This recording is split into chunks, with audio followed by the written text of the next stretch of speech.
What's up? What's up guys? By the way, my name is Joseph Lofamia, or tawagin nyo lang ako sa pangalang Tep Tep. Ipapasyal ko ngayon sa aming bahay guys. Aming bahay. Malit lang pero masaya. Yan. Oh. So what's up guys? Papakita ko sa inyo ngayon. So ngayon guys, nandito na tayo sa labas ng aming bahay. Oh. What's up? Yeah. Oh, 'di ba guys? Maliit lang 'yan pero masaya. So, ito nga pala ang aming bulaklakin dito guys. So, ito ang tinatawag nilang ano to Hindi ko to alam ano pala to guys. Basta bulaklak yan guys. Hindi ko yan alam kasi nanonood lang ako pag tinatanim ni nanay kasi hindi ko talaga ewan wala tayong talent sa mga bulaklak. Oh, yan. Diba guys? Oops. Ang aming niyog. Hirap dyan guys. Akyatin kasi marami ng layang dahon. Ito, layang dahon. Hirap nang akyatin yan guys. Kasi ang dami ko pakati. Sobrang kati sa katawan. Ang kati. Parang kayo ang kati. Parang kayo guys, ang kati, Oh. What's up ito nga guys, Yan. Likuran ng aming bahay. Hindi ko yan kakahiya guys kasi simple lang tayo Ganun lang ang buhay Nagsisimula sa maliit na bahay. Diba guys? Oh.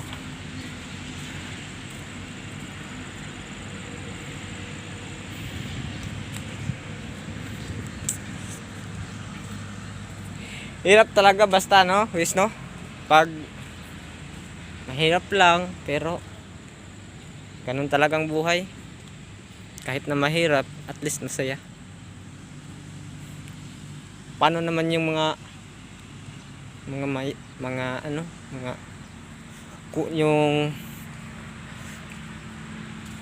yung magagandang bahay pero hindi naman masaya. Kaya nga tayo dito guys. Yan guys. Yan mga palaya namin guys. Palaya namin. Sobrang liit ng aming laki nga ng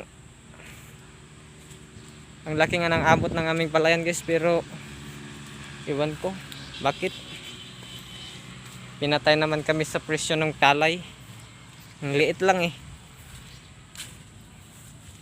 11 pesos lang, tapos ganun lang ang presyo nila. Tapos ang mamahal pa ng mga bilihin. Yan lang gaganti nila sa atin guys, Pero wala tayong magagawa kasi ganito lang tayo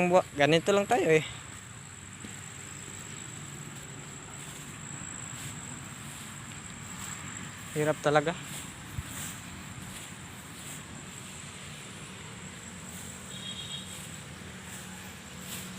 Basta mahirap.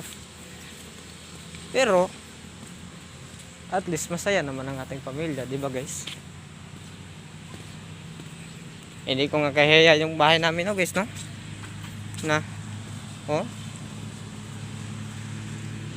Wala lang mahirap lang tayo. Pinanganak tayong mahirap. Wala tayong magagawa.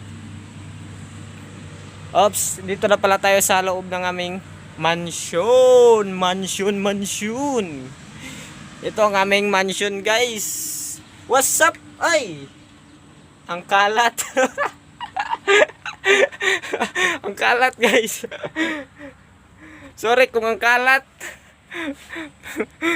Ito nga pala yung kwarto namin guys. Ito yung kwarto namin. Dito kami natutulog. Ano nga yan eh, kawayan lang yan guys. Kawayan.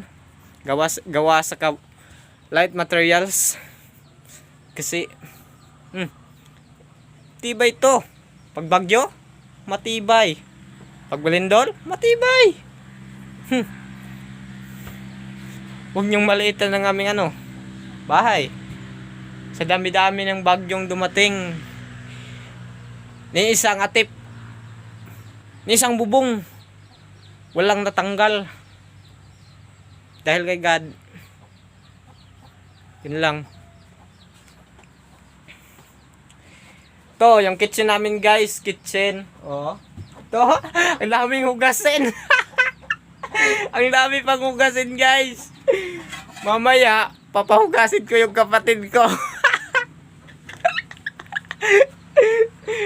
Oh. Ito guys, oh. Ang aming, lutuan. Wala eh. Gawa lang sa kahoy. Pero masarap naman kainin ng aming bigas kasi gawa sa kahoy yung aming panggatong. Di ba guys? Ito nga pala yung aming pusa. 5 years na kami guys. 5 years na. Akalain niyo yun, umabot kami ng 5 years. 5 years na kami ni Miming. Cute no, ang cute. Parang ako. Asa ka pa, Lods. Bango. Ang bango ng Miming ko.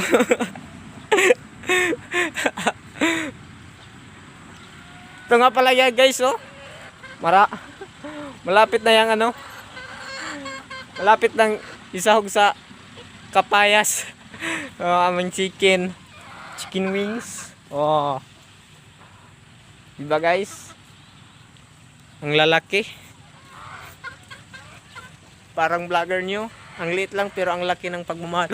Boom!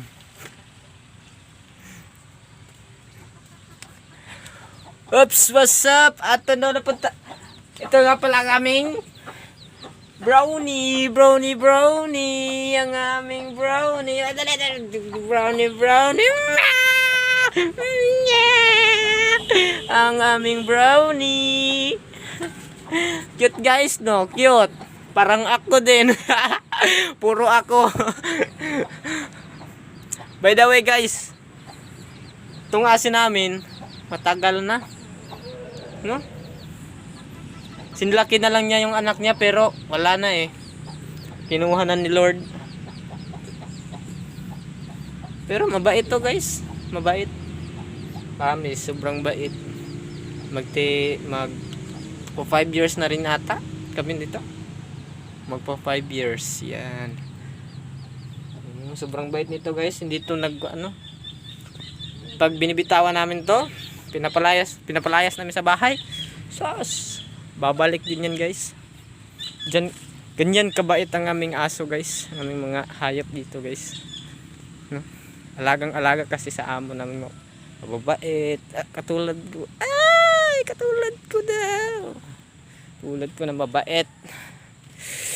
Oops. Basta baka gusto nyo ng lemon.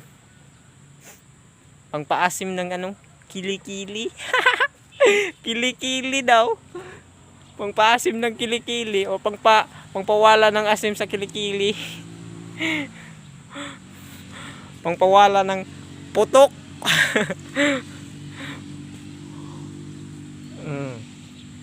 Yan guys. Oops, itong aming bathroom. Basta shower. Ito guys, shower. Dito kami naliligo guys, oh. Dito kami naliligo. Sinasala namin dito kasi gawa sa deep well. Gawa sa deep well yung aming aming pinagkukunan ng tubig. Oh, yan guys. Diyan sinasala namin guys. Sinasala namin diyan para pagdating dito malinis na. Yan guys, katulad nito, malinis na. Yan. Ganyan ang resulta.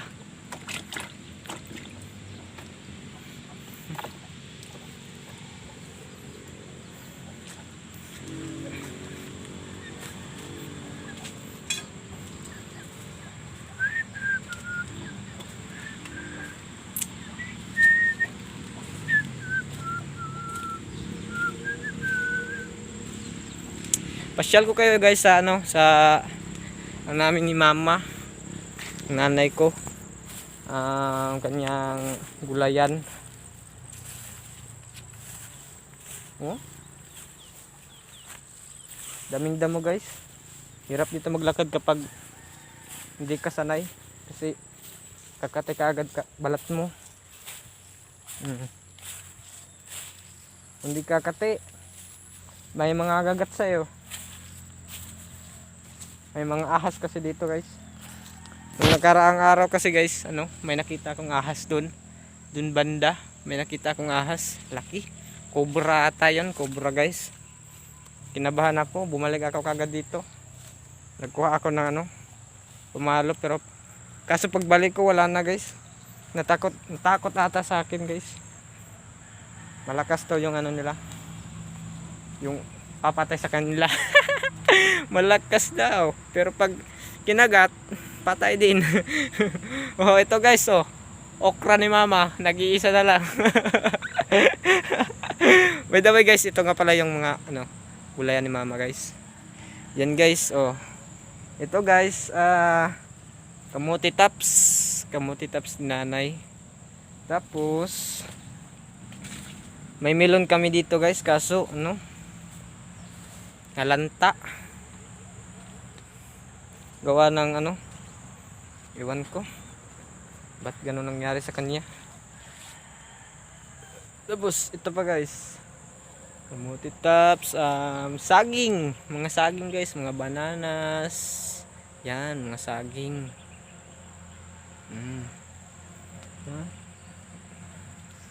Kasi ngayon guys, mahal di ba ng ano, mga lakatan, mga saging, kasi gawa ng pandemic, nagmahal yung mga bilihin. So guys, oh, ang palaya ni nanay, nalanta na rin, oh, gawa ng mga ano, gawa ng mga, oh, nalanta na guys. Hindi na makakain yan, kasi gawa ng mga insekto guys, diba guys?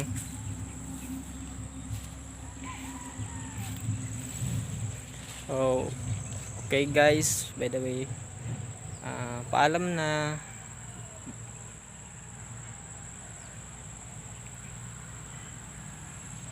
Bye.